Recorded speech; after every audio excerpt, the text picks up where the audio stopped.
जय श्री महाकाल। देवी और सज्जनों, मैं हूं पंडित गोविंद शास्त्री ज्योतिषाचार्य, जन्म कुंडली विशेषज्ञ, मानस मर्मज्ञ, गौ सेवक, भोपाल मध्य प्रदेश से। आप सभी का दिन मंगलमय हो, ईश्वर से प्रार्थना करता हूं आप खुशहाल रहें। मेरे जितने भी फेसबुक के मित्र हैं, जितने मेरे फॉलोअर्स हैं, जितने मेरे यूट्यूब चैनल के सब्सक्राइबर हैं, और भारत के संपूर्ण जनमानस की खुशहाली की कामना मैं परम पिता परमेश्वर से करता हूं। आप सभी लोग कुशल रहें। फिर ज्योतिष की श्रृंखला में एक और वीडियो। ज्योतिष अतः है ज्ञान है, जितना अर्जित कर लो उतना कम है ना। दही को आप जितना मथोगे उतना मक्खन निकल के आएगा, है ना। तो आज बताने जा रहा हूं कि कंजूस लोगों की जन्म पत्रिका आप कैसे समझें कि ये कंजूस है। दूसरी बात, जो लोग कंजूस होते हैं उनको संसार में सदगति नहीं मिलती, इस बात का ध्यान रखना। अंत समय में दुर्गति होती है और अंत के बाद में भी मानव जीवन नहीं मिलता, क्योंकि मानव जीवन तो परमात्मा ने इसलिए दिया है कि आप दान करो, पुण्य करो, धर्म करो, यज्ञ करो, भूखे को भोजन, प्यासे को पानी, पक्षियों को दाना और गौ माता को चारा खिलाओ। अरे भगवान के काम करो, निर्धनों की, गरीबों की सेवा करो, असहाय गरीब निर्धन बेटियों के कन्या दान करो, भगवान के भवन बनवाओ, नदियों के घाट बनवाओ, कुआं बावड़ी तालाब खुदवाओ, जल के स्रोत बनाओ और पौधा वृक्षारोपण करो। आपको अच्छे काम करने के लिए भेजा है, आपको बैंक में पैसा जमा करने नहीं भेजा है, ध्यान रखना। कंजूस की पत्रिका में लाभ का घर तो बहुत अच्छा होता है, एकादश का भाव अच्छा होता है, धन स्थान भी अच्छा होता है, क्योंकि धन का स्रोत तो है। धन संचय बहुत करता है। अच्छा, इस आशंका से करता है कि बुढ़ापे में पैसा काम आएगा, है ना, इसलिए करता है ना। कोई भी कंजूस भाई अगर मुझे सुन रहे हो तो बुरा मत मानना भाई, मैं कड़वा सच बोलता हूं। अगर आप कंजूस हैं तो निश्चित तौर से मानना कि अब अगला जन्म तो मानव का नहीं होगा। दुख और दरिद्रता का आवरण ओढ़कर ही संसार में आओगे, ये याद रखना। तो कंजूस की जन्म पत्रिका में नवम भाव बिगड़ा हुआ रहता है।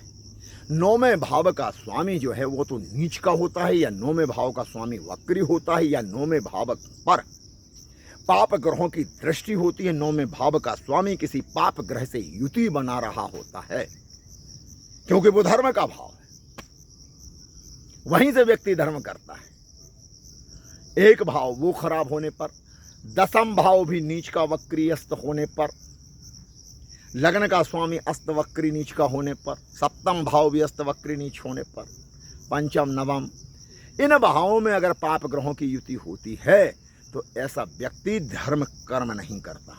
दूसरी बात, गुरु के साथ अगर राहु आया है तो ये चांडाली योग बना देगा।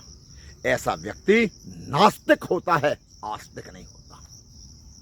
वो धर्म पर बार बार उंगली उठाता है। अरे ये फालतू की बात है, ये पाखंड है, ये यज्ञ हो रहा है, ये पाखंड है, ये रामचरितमानस करने की क्या जरूरत है, ये गीता पाठ क्यों कर रहे हैं आप लोग, ये हवन क्यों कर रहे हैं, ये अग्निहोत्र क्यों कर रहे हैं, ये अमावस्या पूर्णिमा पर आप पवित्र नदियों में स्नान करने क्यों जाते हैं, ये क्यों दान कर रहे हैं। अरे इनको गरीबों को दान करने की आवश्यकता नहीं है, इनको तो मारो पीटो।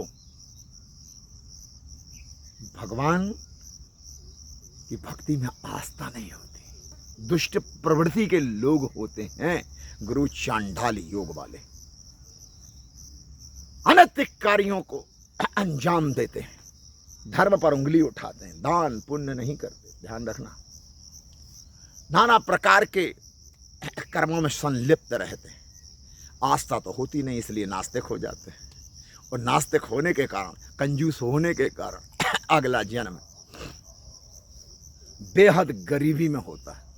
या तो किसी मंदिर के बाहर या स्टेशन या बस स्टैंड पर भीख का कटोरा लेकर के, या तो हाथ कटे हुए होते हैं या पैर कटे हुए होते हैं, और ट्राईसाइकिल या लोहे की जो एक पटिया होता है उसमें 4 पहिए लगे थे, घिसट घिसट के, ए बाबू, ए बाबू, ए माई दे दे माई, कौन लोग करते हैं?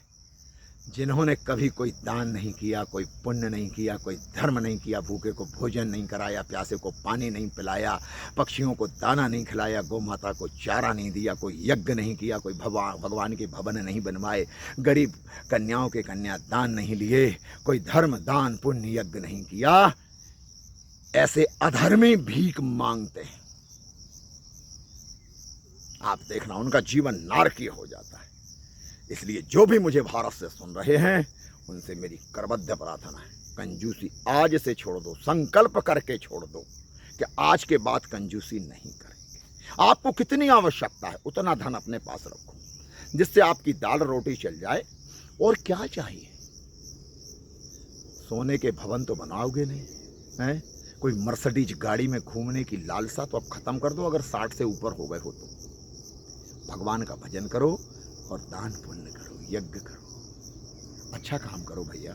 पवित्र नदियों के घाट बनाओ, धर्मशाला बनाओ, अन्य क्षेत्र चलाओ, है परिक्रमा वासियों के लिए जो नर्मदा की परिक्रमा कर रहे हैं, पैदल चल रहे हैं या गाड़ियों से जो भी चल रहे हैं, उनके लिए सदा व्रत दो, उनके लिए भोजन कराओ, अच्छे काम करो जिससे सदगति मिले और अगला जन्म राजा महाराजाओं जैसे संसार के भोग आपको मिलें। हम यही आपसे निवेदन करते हैं और यही मेरा आज का संदेश और आज का शुभ विचार भी। तो करोगे ना अच्छा काम? वादा करो मुझे और कमेंट बॉक्स में लिख करके भेजना कि गुरुजी आपके प्रवचन से, आपके उद्बोधन से, आपकी वाणी से मैंने आज से कंजूसी छोड़ दी है और मैं अच्छे काम करने लगा। आप करोगे ना तो आपका घर और परिवार सुखी रहेगा, ये ध्यान रखना। धन की कमी तो कभी 7 जन्म तक नहीं आएगी। आप करो तो सही, खर्च करो तो सही। जिस कुएं से पानी नहीं निकलता उसमें कीड़े पड़ जाते हैं, जल जीव उसके अंदर मर जाते हैं, सड़ांध बदबू आती उसमें से। जिस बावड़ी में से पानी नहीं निकलता, जिस पानी को रोक दिया जाता है, वहां देखना आप काई लग जाती है, वहां जल जीव मर जाते हैं। तो रोको मत। धन का स्रोत आ रहा है, यहां इधर से आ रहा है, इधर से खर्च होने दो और धर्म के काम में खर्च होने दो। आप अनावश्यक खर्च मत करो, धर्म के काम में लगाओ, परम सुखी हो जाओगे, मैं गारंटी देता हूं। आज के लिए इतना ही। जय जय श्री राम।